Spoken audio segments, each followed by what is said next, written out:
Hello and welcome to another episode of Marty's Matchbox Makeovers. And before I start, I'd just like to give a quick shout out to my mate John Bradbury from the UK. Hi John, I hope you enjoy this video.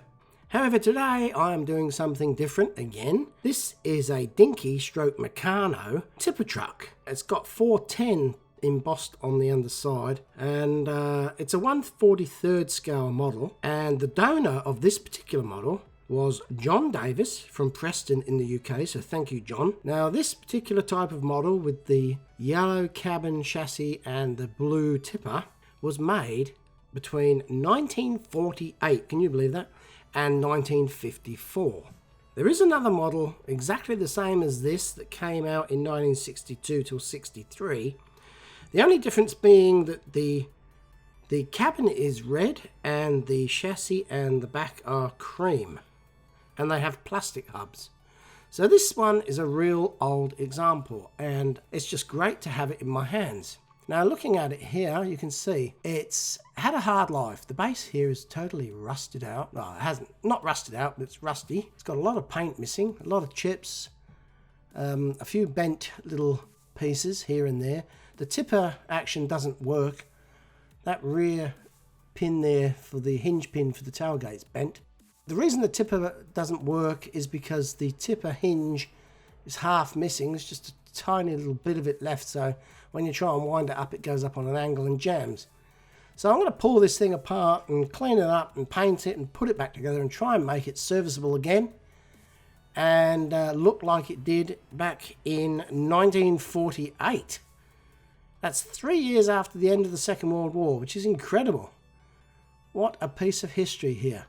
So using the long nose pliers there, I just screw the kind of spiral, sprung spiral there. I screw that out of the tab that's attached to the underside of the tipper body with a slot in it. Now, showing you this bent pin here, I'm going to take that out and straighten it. And to do that, I've got to remove this tiny little burr on the end of that tailgate pivot pin. So using my Dremel with the cylindrical grindstone, very similar to how I remove axles on the Matchbox cars, I'm using the same technique, but it is rather fiddly here because the clearance is minimal, like almost zero clearance.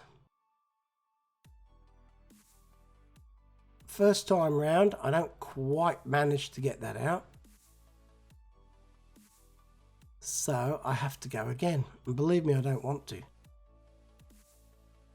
Anyway, second time round, I get it. Whew, I haven't damaged the model yet. Now looking at the tailgate here, you can see there's a fair bit of detail there. It looks like it's made of planks of wood and metal strapping riveted on. And this particular one is bent, slightly warped out of shape. So I'll get round to fixing that later.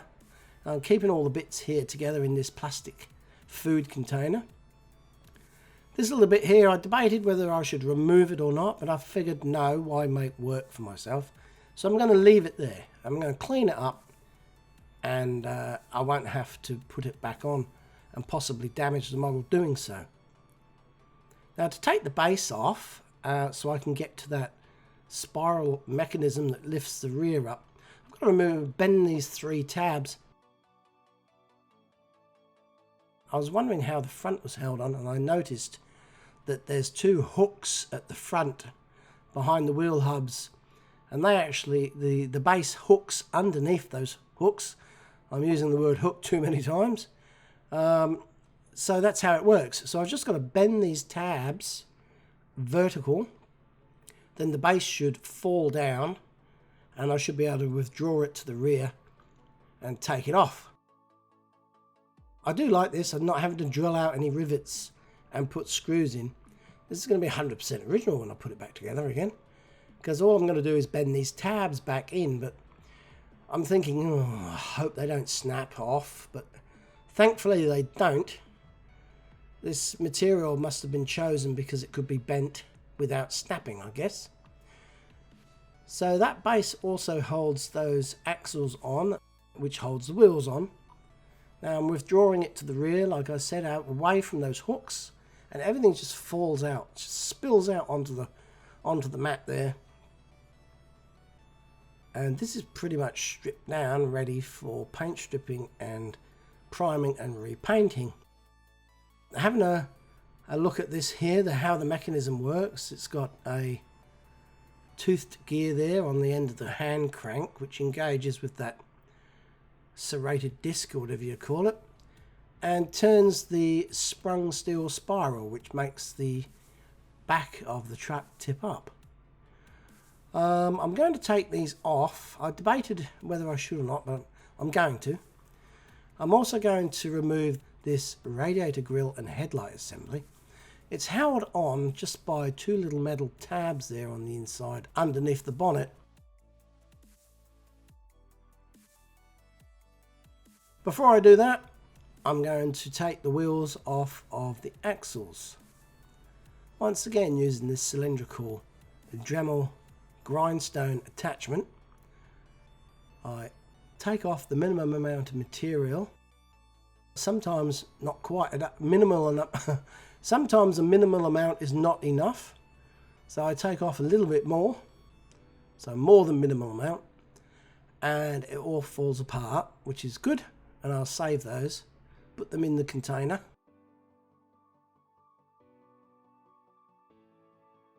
Because those little bits there can go missing so easily. This time I'm using something different technique. I'm using the cone on the end of the grindstone there, and it seemed to work better and was a bit easier. So I might do that next time. Now, to take the grill off, I could try and spend an hour bending those tabs in without breaking them, and I thought it's probably not worth it. So I'm just going to grind it down in the middle there, in the center section, and weaken those tabs to enable me just to push the front out. And that's exactly what I do, and it worked. Which is a surprise to me, because quite often things don't work when you try them the first time round. So with a little pry of that screwdriver and some wiggling, it comes out, and it's not broken, it's not distorted, and I think I'll be able to click it back in afterwards, because there's still a fair bit of material on the back there. Put that with the other bits. These bits here are quite rusty, you notice that? So how do I get rid of the rust? That's the question. Well, I googled it. And there's a lot of people saying use baking soda and lemon juice. Well, I've got some baking powder. I've got some baking soda right there. I use it with the super glue sometimes to make instant fixes. So I've got the baking soda. Now I need the lemon juice. Now where do you get lemon juice from at this time of day? Oh, hang on. I just remembered. I've got a lemon tree in the back garden that I don't actually use the lemons. It's there. I planted it. I don't know why. Because what are lemons used for? Pancakes. That's about it in our house. So this is great. I've got an opportunity to take these off the tree and use them. So, hey, that was worth. If you're going to be doing this restoration bizzo, I recommend you plant a lemon tree in your back garden, because you never know when you're going to need it. Now I picked 3 lemons thinking that, you know, I'm going to need a lot of lemon juice. So I'm de-pipping this first half, and I'm going to give it a squeeze into this container with a lid, and then I can keep it for future use, who knows. Anyway, I'm really surprised. I must have the juiciest lemons in Melbourne, because that is 1/2 right there, and it's more than enough. I don't know why I bothered picking 3, because, well, I didn't need 3. I only needed half of one. So it's all good news. Maybe I'll have some pancakes tomorrow now. So I'm adding the baking soda. I still don't understand the science here. If anyone does, please comment and let me know. But definitely, if you Google removing rust, the recommendation that pops up most is baking soda and lemon juice. So plonk, I'm plonking them in, and I leave them to sit for an hour. I go and have a shower, get changed, put my jammies on, come back, and I'm thinking I'm going to take these out and they're going to look pristine, like pure metal or shiny metal. But it doesn't happen. So according to the instructions on the Google machine, you have to agitate the rust with a toothbrush or similar, which is what I'm doing now. I guess you could say the lower half of this mechanism came up pretty good, but the actual bracket where I'm holding in my left hand there still looks pretty rubbish. It's still rusty. So there's obviously a couple of different types of metal here. One received the lemon juice and baking powder well, and the other didn't. And this hand crank gear here, that didn't turn out the best either. So what do? Well, I want to get rid of that rust. So I thought I'd use some of this rust guard, rust converter. It reacts with rust and prepares the surface for priming, it says. But a word of caution, it is corrosive. So I just tip a little bit in there, and I put these in another tiny little pot. But before I do, I brush them down, a light coating of this rust converter, and I notice that the rust goes black. What the chemical is doing is turning the rust into iron oxide, and therefore it's like curing cancer. It just stops it dead in the water and it won't rust anymore. So that's got to be a good thing.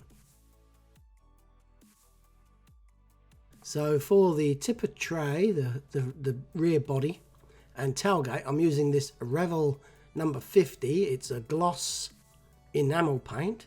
I'm using 3 different types of paint today.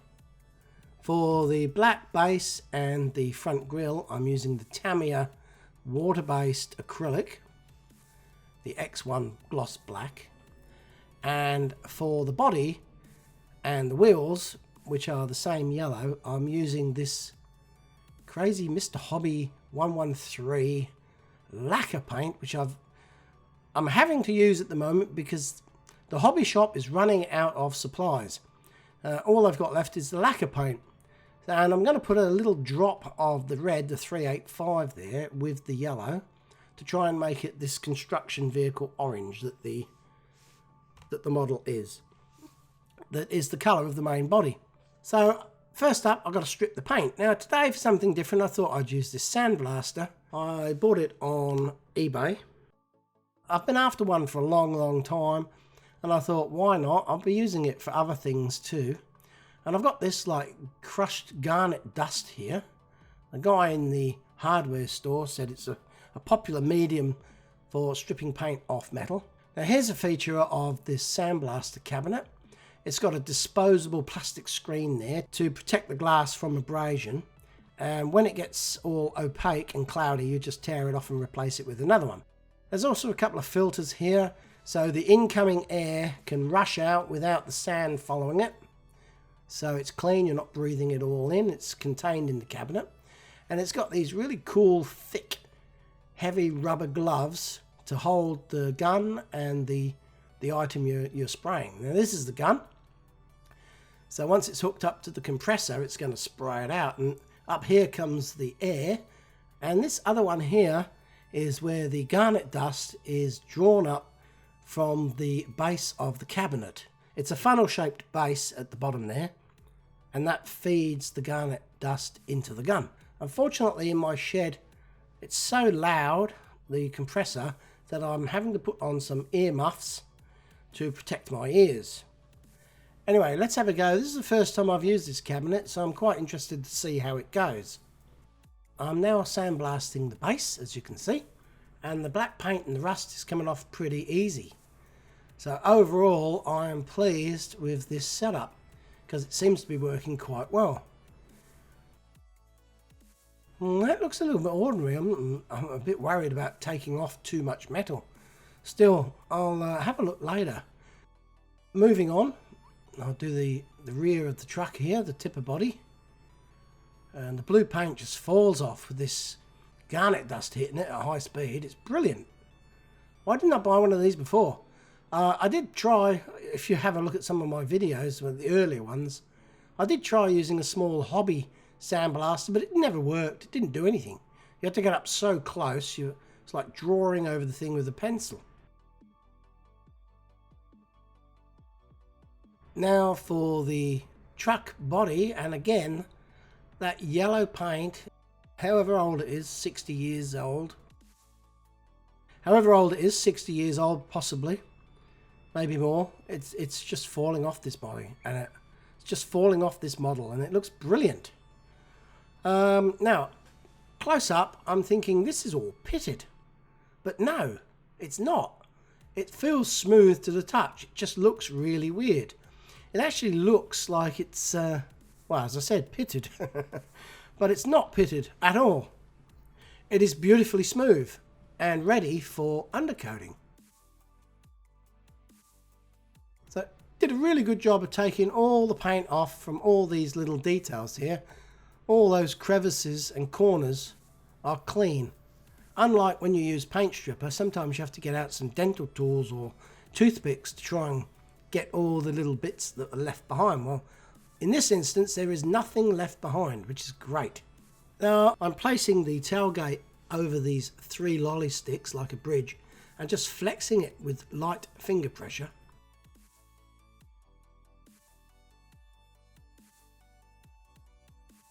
And now I'm just tapping it with this tiny little hammer to try and get that curve out. And I think I've achieved what I set out to achieve. That looks perfectly straight to me. What do you think? Let me know in the comments below.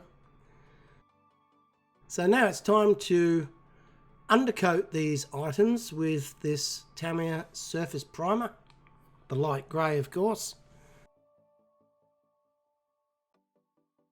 So just give it a light coat, followed by a second light coat. So I guess you could say one medium coat of undercoat. God, it gets confusing, doesn't it? Oh, that wasn't supposed to happen. Sometimes the object's too heavy for the magnets, and that happens, but not very often. Now here, looking at this again, at this magnification, you're thinking, ooh, very ordinary, but don't bail yet. Just wait till the finished product and then comment. This turns out a lot better than you're going to think. It turns out a lot better than I thought it would. For these tiny little bits, I didn't want to put them in the sandblaster. Number one, I wouldn't be able to hold them. Number two, if I dropped them, they'd go through the grill and I'd have to fish them out of the pile of sand at the bottom. So I'm just putting these wheel hubs on some cocktail sticks so I can put some paint stripper on easily. I can get 100% coverage. Weirdly, not all toothpicks are the same diameter. I never knew that until today, when 3 of them worked and 1 didn't. So I'm having to put a bit of tape on that 4th one. Otherwise the wheel would fall off. I'm just finding a place to hold this. It's not visible from the front of the vehicle. And away I go with the paint stripper. A small brush, I just apply small amounts of paint stripper all over the component there. Leave it for maybe 5 minutes, that's all it takes. And the paint bubbles off. And then the paint can be removed with the toothbrush or a soft bristled scrubbing brush of some description. And then I can undercoat those and then they're ready to paint as well. Now, having a look at these are all dried now. So I set them aside.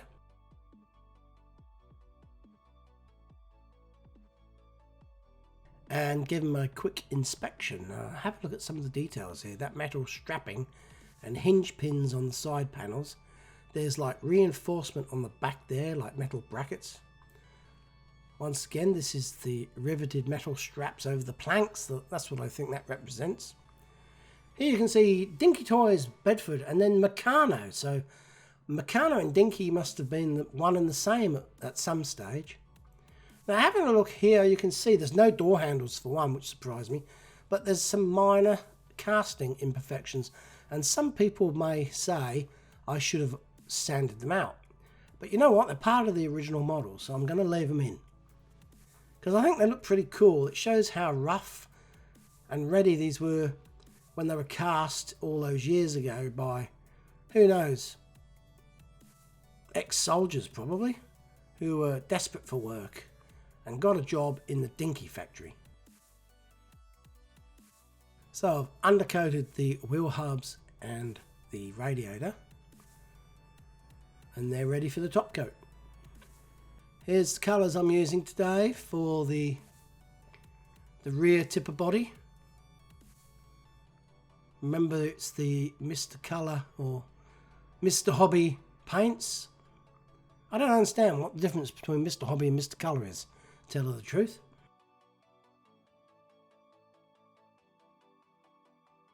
And this stuff smells bad. That's one of the reasons I don't use it normally, because I don't like the smell.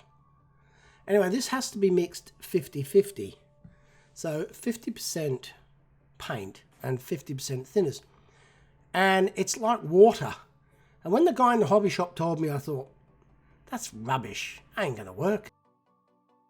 I'm using these pipettes so I can get the exact right amount of thinners for the amount of paint. So I counted 10 of each. Now, in theory, that's 50-50. And I'm going to add 1 drop of the red because the yellow is a little bit too yellow. And the original is just slightly off yellow towards orange, like the construction yellow that you see on some vehicles. So I'm going to go 1 drop of that.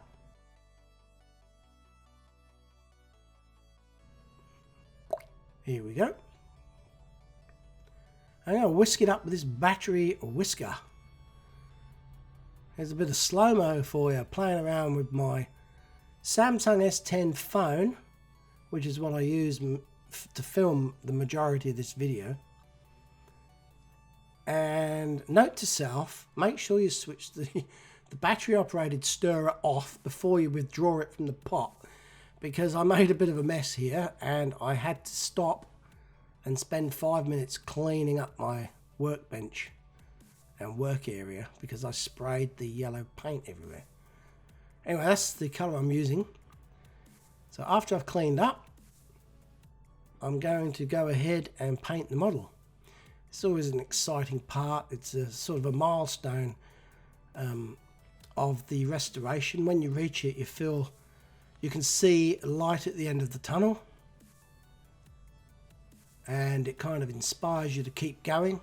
You may have had a few mishaps along the way, but you can put all that behind you now and forge forward. I just love this actual part of the restoration, seeing this thing starting to have new life breathed into it. Remember, the wheels are the same colour. These are the cast metal wheels as well. The later versions, as I said before, came out with plastic wheels. So cost cutting probably. This Revel enamel paint is the one that I chose for the rear tipper body, and yes, those lids are on super tight. And it was a bit of an effort getting the lid off. As you can see, I bent it all up. Now these I've had no advice, it's just what I've played around with. I thin these about 25% of mineral turpentine in these enamel paints. Just do it by eye, I don't think it's that critical. And again, here's some slow-mo.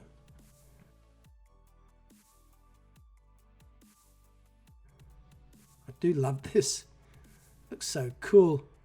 And of course I make another mess. But it's fun doing it, nonetheless. Now, this paint goes on absolutely beautiful. It's high gloss enamel.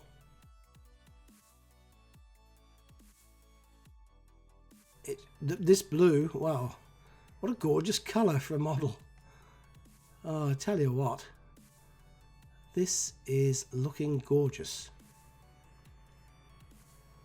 And I'm happy with that. Had to throw that in. Now the base and the front grille and headlights, the only thing I've got left to paint, and it's gloss black.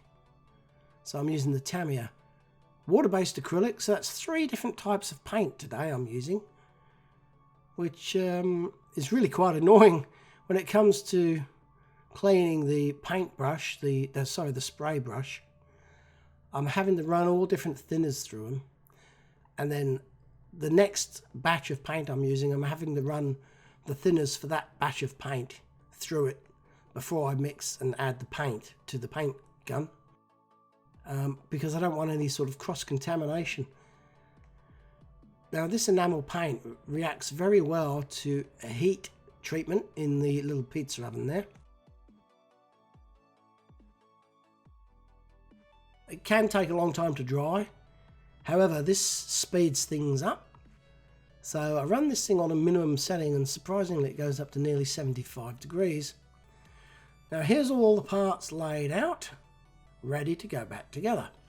And I managed to secure some tyres for this vehicle. They're not DINKYs, they're not DINKY tyres at all. They are from a packet of Corgi tyres that I had. And I just happened to find these in my tyre box, my box of tyres.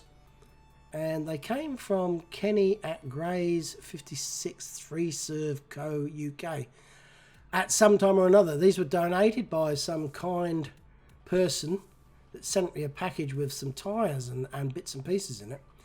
So whoever you are, thank you so much for that, because I didn't actually think I'd get to use them, but this model would not have been completed without your contribution. So thank you so much. So many people contribute to this channel, and I think it's a worthy cause, because all these models are given a new lease of life. They've been around for 50, 60 years, and they're due to be chucked away, and a lot of them probably are. Well, I just love giving them a second chance. I couldn't do it without you, all you people out there that helped me out. I am forever grateful. Now, for the first time during this rebuild, I've noticed these little hooks on the back here, and I realised they engage with these lugs on the inside of the tray, and it keeps the tailgate from flipping open when it's tipped back.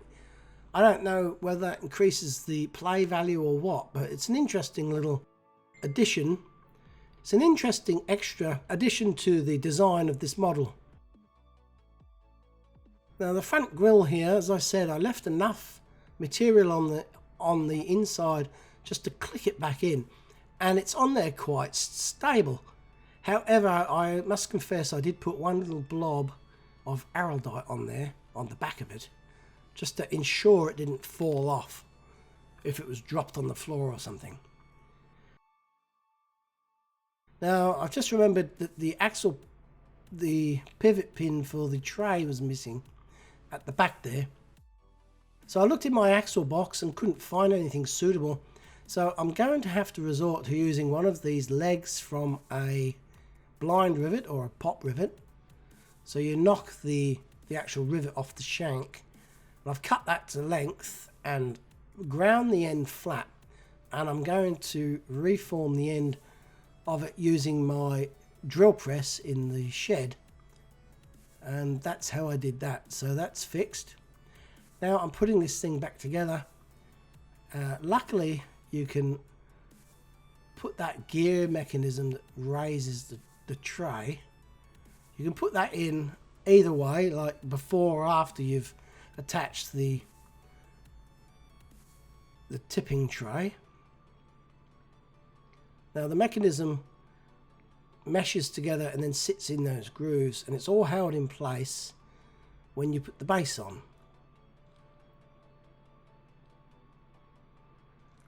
So that's good. Next I've got to put the wheels back on.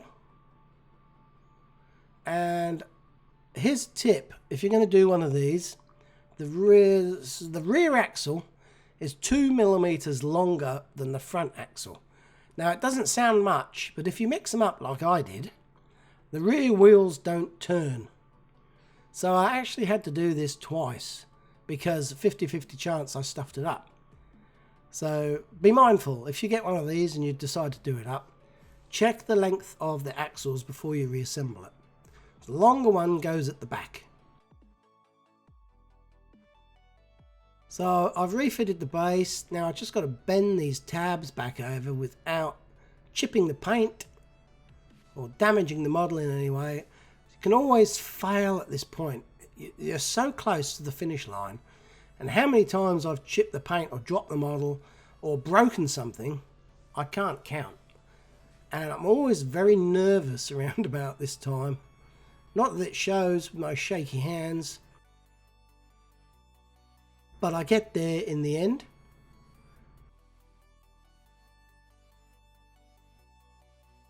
And I told myself I'm going to put 1 drop of oil on this mechanism just to kind of maybe stop it from rusting and free it up a little bit. And look at that. Oh, it's beautiful smooth motion now. Up and down. Beautiful. There's a chip. I top that. There's a chip there. I do touch it up. That was the only chip this model incurred. And now a brief reminder of what it looked like before we started. No windscreen in this model either. That's how the early ones didn't have windscreens. So that was bent on the back, that tailgate pivot. The actual tipper body hinge point was missing. And look at this now. See the front grille? Okay, now I looked online at multiple pictures of the original model. And they were actually painted like that, which I thought was pretty weird. I quite liked it just plain black myself, but to try and get this thing looking like an original model, I was compelled to paint the silver in. So I used the silver ink pen that I used, the Pental, because it's a lovely sort of a drab silver rather than the bright chrome pens you can get these days, and it looks very, very original. Here's a few comparison photographs of before and after, just so you can see how gorgeous this model turned out. And I'm very, very pleased to have it. And it's going to take pride of place in my display cabinet. And, well, who knows? Somebody in the future can have the pleasure of it. So thank you all for watching. I hope you've enjoyed this episode of the restoration of the DINKY 410 tipper truck. And if you have, please like, subscribe and comment. And until next time, this is Marty from Marty's Matchbox Makeovers saying goodbye.